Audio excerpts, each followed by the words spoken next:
आइए शिव पुराण में कथा शुरू करते हैं। इससे पहले कीर्तन। अगड़बो बगड़बो अगड़बो बगड़बो बाजे डमरू नाच सदा शिव जगत गुरु। नाच सदा शिव जगत गुरु। अगड़बम बगड़बम बाजे डमरू नाच सदा शिव जगत गुरु। नाच सदा शिव जगत गुरु। हो नाच सदा शिव जगत गुरु। अगड़बो बगड़बो बाजे डमरू नाच सदा शिव जगत गुरु। बोल शंकर भगवान की जय। तो आइए महाशिव पुराण के जो भगवान शिव का वांग्मय स्वरूप है उसके विद्वेश्वर संहिता, जो पहली संहिता है 7 संहिताओं में, उसके 8 अध्याय का हमने विधिवत श्रवण मनन किया। अब हम 9वें अध्याय में प्रवेश कर रहे हैं। 8वें अध्याय में जो अग्निस्तंभ जो प्रकट हुआ, जो भगवान का प्रश्न ये था कि भगवान के दोनों रूपों की, भगवान शिव के दोनों रूपों की सारे जगत में पूजा होती है और किसी देवता का ऐसा नहीं है। भगवान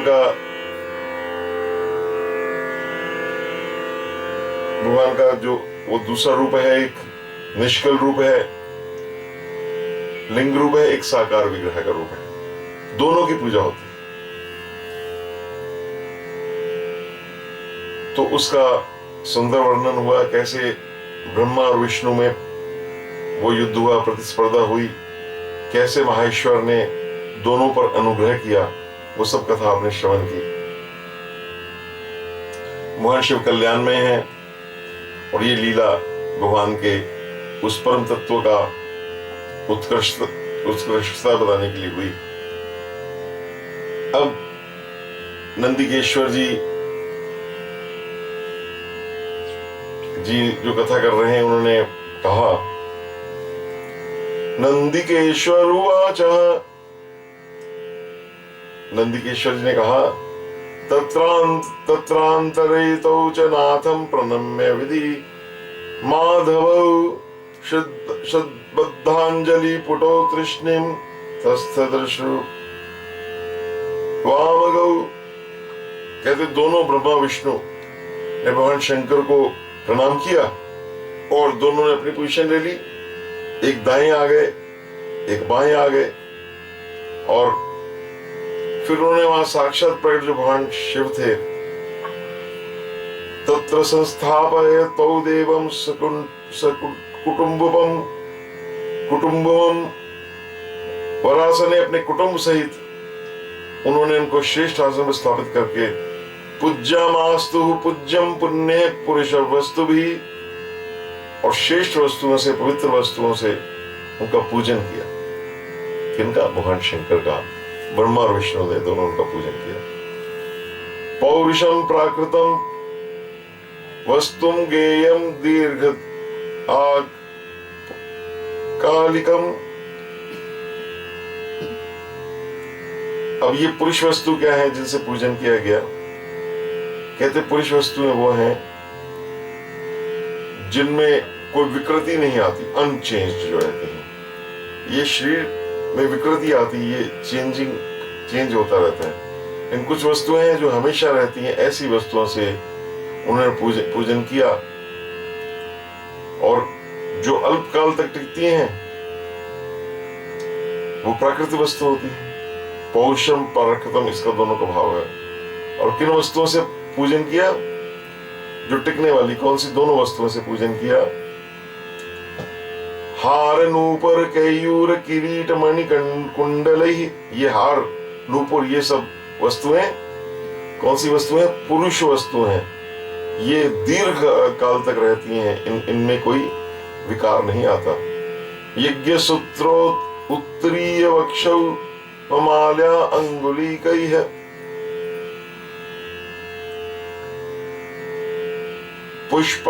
पुष्पतांबूल कर्पूर चंदना अगरु लेपनैः। और भगवान शंकर का हार, नूपुर, कयूर, किरीट, मणिमय कुंडल, यज्ञोपवीत, उत्तरीय वस्त्र, पुष्पमाला, रेशमी वस्त्र, हार, मुद्रिका, पुष्प, तांबूल, कपूर, चंदन, अगरु का अनलेप, धूप, दीप, श्वेत छत्र, व्यजन, ध्वजा, चवर तथा अनेक उपहारों से उन्होंने भगवान शंकर का पूजन किया। ऐसे भगवान का जब वो वैभव हुआ, कहते वो इस वाणी में नहीं आ सकता है, वाणी से परे है।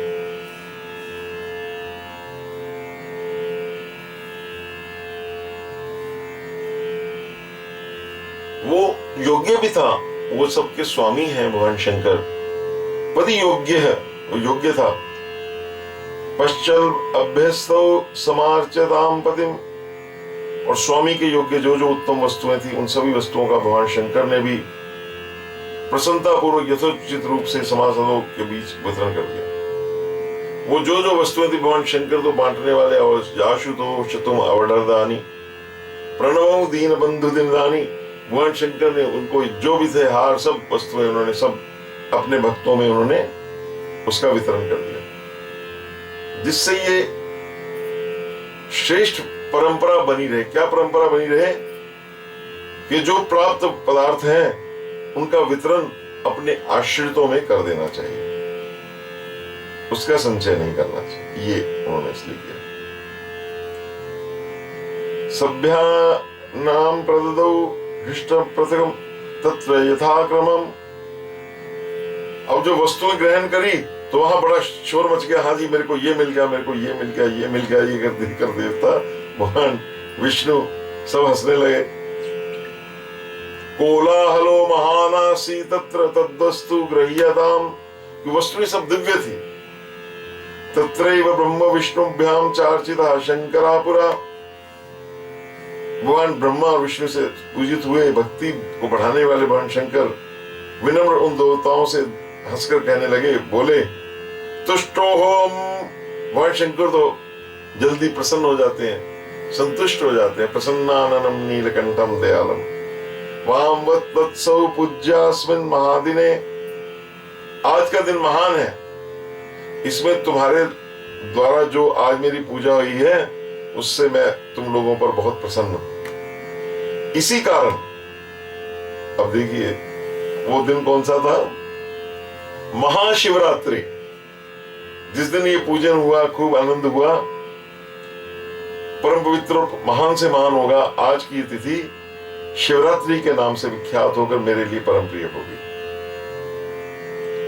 दिन में ततः पुण्यम भविष्यति महत्तरम। ये दिन परम पवित्र महान से महान होगा आगे भी। शिवरात्रि रीति ख्याता तिथि रेवा मम प्रिया, मेरी प्रिय होगी। अब भगवान उस समय व्यवस्था की हिस्ट्री इज बीइंग क्रिएटेड। वो कह रहे हैं एतत् काले तु यह कुर्यात पूजा मलिंग वीर्यो कुर्यात स जगतः कृत्यम सिद्धि सर्गाधिका पुमान। जो इस समय मेरे ये जो रूप प्रकट हुआ,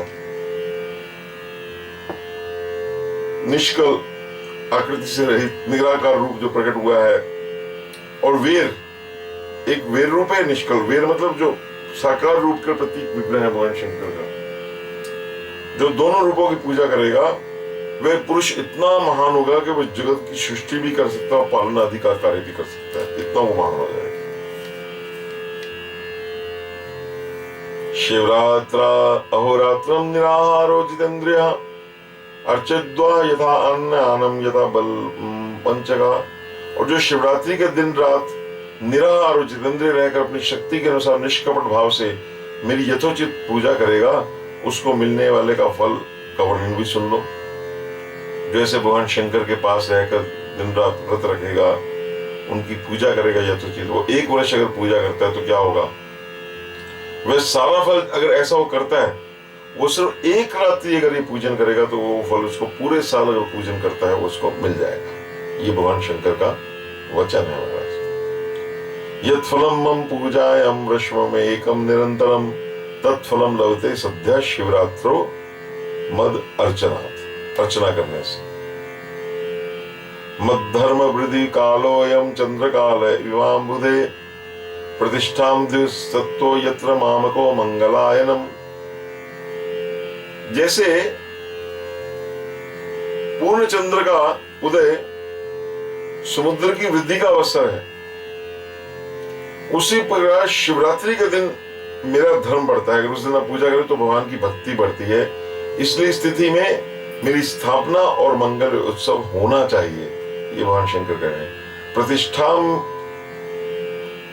तु उद्यत्सो उत्सवो यत्र मामको, मेरा मंगलाय नहा, ये मंगल करने वाला होना चाहिए। यत् पुनः स्तंभ रूपेण स्वाविरासा महम पुरा सकालो मार्ग शीर्षे तु स्व आर्धा नक्षत्र को। अब देखिए भगवान बता रहे हैं कि जब ये अग्नि स्तंभ प्रकट हुआ उस समय आर्द्रा नक्षत्र था, मार्ग शीर्ष महीना था।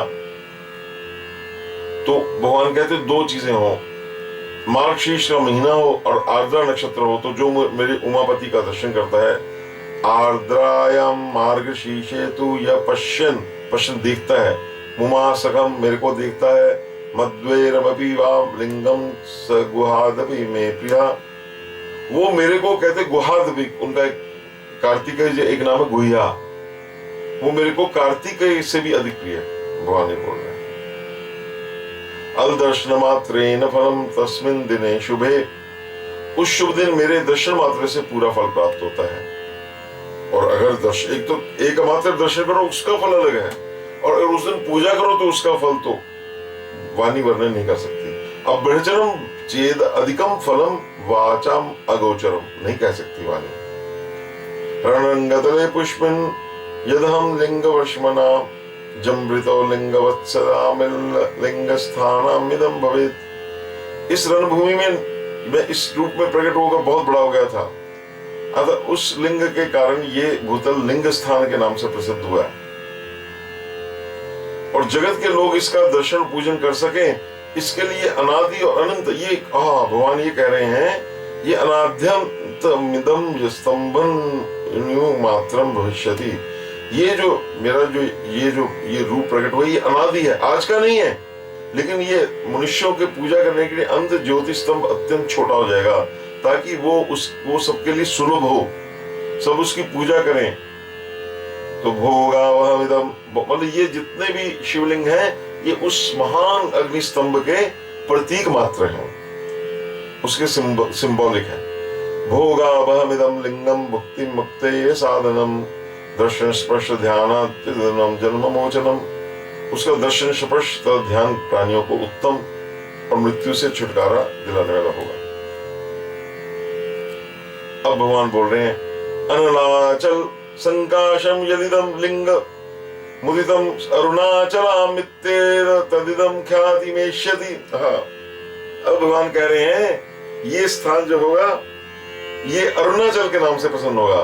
तो आइए उस अरुणाचल का थोड़ा कीर्तन करें। अरुणाचल शिव अरुणाचल शिव अरुणाचल ओम अरुणाचल शिव अरुणाचल शिव अरुणाचल ओम अरुणाचल शिव अरुणाचल शिव अरुणाचल शिव अरुणाचल ओम अरुणाचल अरुणाचल शिव अरुणाचल शिव अरुणाचल ओम अरुणाचल शिव अरुणाचल शिव अरुणाचल अरुणाचला, भोला अरुणाचला, शिव अरुणाचला, अरुणाचल शिव। तो ऐसे जो अरुणाचल पर्वत है शिव भगवान के जो है, उसको मैं प्रणाम करती हूँ। सब उसको प्रणाम करें। और यहाँ पे बड़े बड़े तीर्थ प्रकट होंगे और इस स्थान में निवास करने से या रहने से जीव का मोक्ष हो जाएगा। अरुणाचलम मित्येव तदिदं ख्यातिमेष्यति, अत्र तीर्थं च बहुधा भविष्यति महत्तरम, मुक्तिर् अप्यत्र जंतूनाम वासेन मरणेन च। उसमें चाहे कोई भी हो, वहां पे जीवों का उनको मोक्ष की प्राप्ति होगी। रथोत्सव आदि कल्याणम जनावासम तु सर्वदा, अत्र दत्तम उदम जप्तम सर्व कोटि गुणम भवेत्। जो ये मेरी महाशिव पुराण की कथा पहली बार श्रवण कर रहे हैं, उनको मैं बताता चलूं कि हम शिव महापुराण की ये कथा कर रहे हैं और ये कथा चलेगी महाशिवरात्रि तक, इसका विस्तार पूर्वक चलेगी। बीच बीच में बाद में हम इसको पूरा निरंतर रूप से भी करेंगे। खैर, तो ये जो स्थान है, मैं आपको ये बताना चाहता हूँ, ये स्थान वर्तमान जो चेन्नई उसके पास है, ये अरुणाचल पर्वत, जहां रमन महर्षि का आश्रम भी था। ये पहले मैं कह चुका हूं, मैं दोबारा कह देता हूं। और हमको वहां जाने का सौभाग्य मिला, अपने सदगुरु सबके साथ जाने का। और वहीं हमने ये गाया, ये वाला जो मैं आपको सुनाया। मत्क्षेत्रादपि सर्वसमात क्षेत्रमेतन् महत्तरम्, अत्र संस्मृति मात्रेण मुक्तिर्भवति देहिनाम। ये सब करोड़ गुना फल देने वाला होगा। ये श्रेष्ठ, मेरे सभी श्रेष्ठ में उत्तम होगा। ये ज्योतिर्लिंग में तो नहीं आता है, लेकिन बड़ा महान क्षेत्र है। यहाँ स्मरण करने मात्र से प्राणियों को मुक्ति होगी, इसका स्मरण मात्र से। अतः ये परम रमणीय क्षेत्र अति महत्वपूर्ण है और सभी प्रकार के कल्याणों से पूर्ण, शुभ और सबको मुक्ति देने वाला है। इस लिंग में मुझ लिंगेश्वर की अर्चना करके मनुष्य सालोक्य, 5 प्रकार की मुक्तियां हैं। सालोक्य, सामीप्य, सारूप्य, शास्त्री और सायुज्य, इसका अधिकार प्राप्त कर लिया है। वो राइटफुल इसका कैंडिडेट हो जाएगा।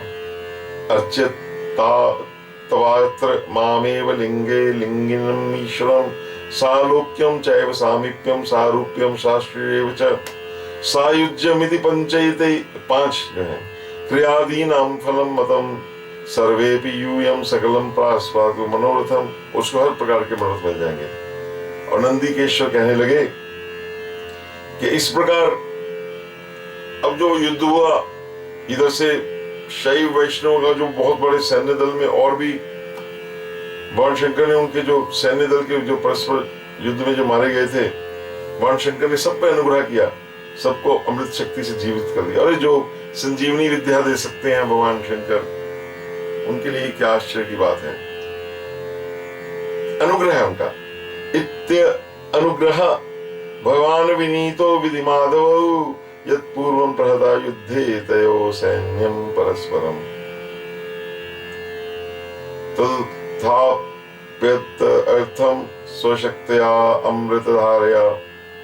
और उनको अमृत शक्ति से कर दिया। और भगवान शंकर उन दोनों को कहने लगे कि ताकि आपस में उनका मेल करा दिया भगवान ने, सेतु का मित्र मिलकर। देखो, सकलम निष्कलम चेति स्वरूप द्वयमस्ति में, नान्यस्य कश्चित् तम समादन्य सर्वोप्यनीश्वर। ये सकल और निष्कल दूसरे किसी के ऐसे रूप नहीं है। अतः मेरे अलावा जो कुछ दिखता है वो ईश्वर नहीं है। सब राम में, कृष्ण में, वही सब वही है। पुरस्ताद स्तंभ रूपेण पश्चाद रूपेण चार्भकौ ब्रह्मत्वं निष्कलम प्रोक्तम ईशतम सकलम तथा।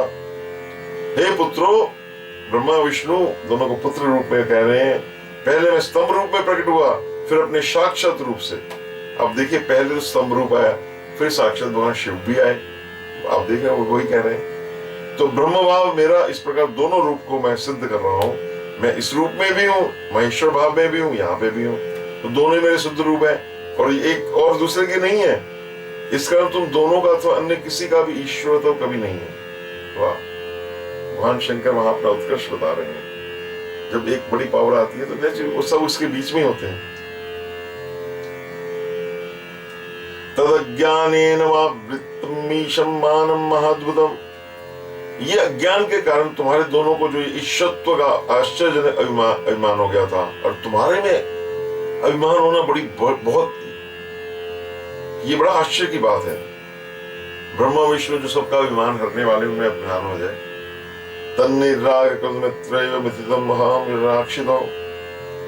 उसे दूर करने के लिए मैं इस रणभूमि प्रकट हुआ। अब तुम अभिमान छोड़ दो और मुझ परमेश्वर में अपनी बुद्धि स्थिर करो।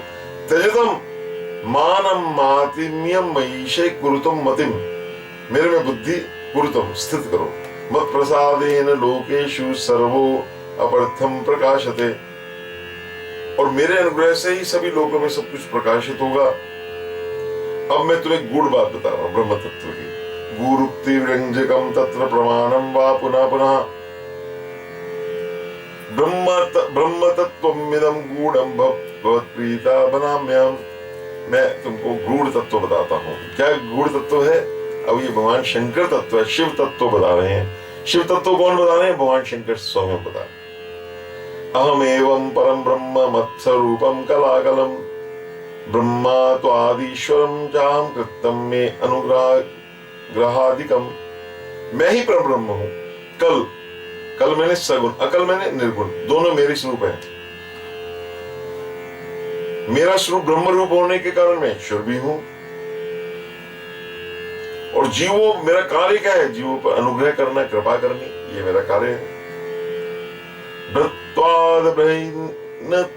ब्रह्माहम ब्रह्म केशवो। हे ब्रह्मा और केशव, सबसे बृहद जगत की वृद्धि करने वाले होने के कारण मैं ब्रह्म हूं। हे बता रहे, ब्रह्म भी हूं, सगुण भी हूं, निर्गुण भी, सब कुछ मैं ही हूं।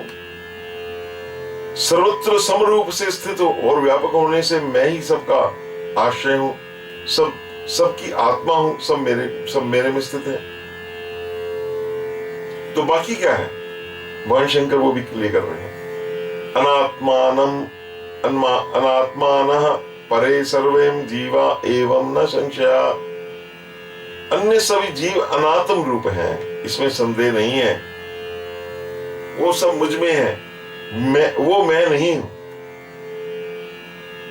अनुग्रह्याद्यम सर्गांतम जगत्कृत्यम च पंचकम। सर्ग शुरू से लेकर अनुग्रह तक जितने भी जगत के संबंधी 5 कृत्य हैं, वे सदा मेरे ही हैं, मेरे तक दूसरे किसी के नहीं। क्योंकि मैं ही सबका ईश्वर हूं। ईश्वत्वादि देव में नित्यम नामनस्य कस्याचित् आदौ ब्रह्मत्व बुद्ध्यर्थम निष्कलम लिंगम मुथितम। पहले मेरे ब्रह्म रूपता का बोध करने के लिए निष्कल लिंग ही प्रकट, ये अनादि है। ये तुम तो आज देख रहे हो, लेकिन ये मेरा रूप सबसे पहले प्रकट हुआ था।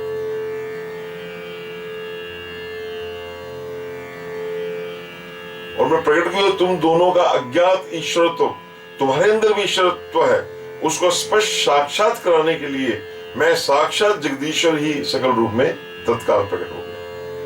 सकल तत्वमतो गेयमीश्वरत्वं मय्ये सत्वरम यदिदं निष्कलम स्तंभम ब्रह्मात्व बोधकम। ये मेरे ब्रह्म स्वरूप का बोध कराने वाला है ये रूप। और ये लिंग लक्षणम युक्तम तान्यम लिंग भवेदिदम तदिदम नित्यम भय अर्चयम युवाभ्यामत्र पुत्र को। इस जो मेरा ये चिन्ह है, तुम दोनों को प्रतिदिन यहाँ रहकर इसका पूजन करना चाहिए। ये मेरा ही स्वरूप है और मेरे को ये मेरे निकट लाने वाला है। लिंग और जो इसके लिंगी में नित्य अभेद होने के कारण इसका महान पुरुषों के द्वारा मेरे इस स्वरूप का पूजन होना चाहिए। यत् प्रतिष्ठितम येन मदीयम लिंगम मीदृशम तत्र प्रतिष्ठितः सोहम प्रतिष्ठोऽपि वत्सको। जहां जहां किसी ने मेरे लिंग को स्थापित किया, वहां मैं अप्रतिष्ठित होने पर भी प्रतिष्ठित हो जाता हूं। मत्साम्यमेक लिंगस्य स्थापने फलमीरितम द्वितीय स्थापित लिंगे मद्वैक्यम फलमेव ही। मेरे एक लिंग की स्थापना करने का फल मेरी समानता की प्राप्ति है। अगर दूसरे शिवलिंग का स्थापना की जाए फल रूप से तो सायुज्य मोक्ष मेरे साथ वो हो जाती है। तो इस प्रकार उन्होंने ये कहा। भगवान शंकर अब इसकी व्यवस्था दे रहे हैं। ये 9वें अध्याय का 46वां अंतिम श्लोक है। लिंगम प्राधान्यतः, प्रधान पूजा शिवलिंग की ही करनी चाहिए, है जी, स्थापना करनी चाहिए। मूर्ति की स्थापना उसकी अपेक्षा अधिक गौण, वो नंबर 2 पे सेकेंडरी है। पहले नंबर पे मेरे शिवलिंग की स्थापना करनी चाहिए। लिंगा अभावे न तत्क्षेत्रम स्वैरमपि सर्वतः। अगर शिवलिंग की वहां पे स्थापना नहीं हुई तो सब ओर से मूर्ति युक्त होने पर भी वह स्थान क्षेत्र नहीं कहलाता है। तो बोल शंकर भगवान की जय। इति श्री शिव महापुराणे प्रथमायां विद्येश्वर संहितायां शिवस्य महेश्वरा अभिधान वर्णनम नाम 9वां अध्याय। बोल शंकर भगवान की जय।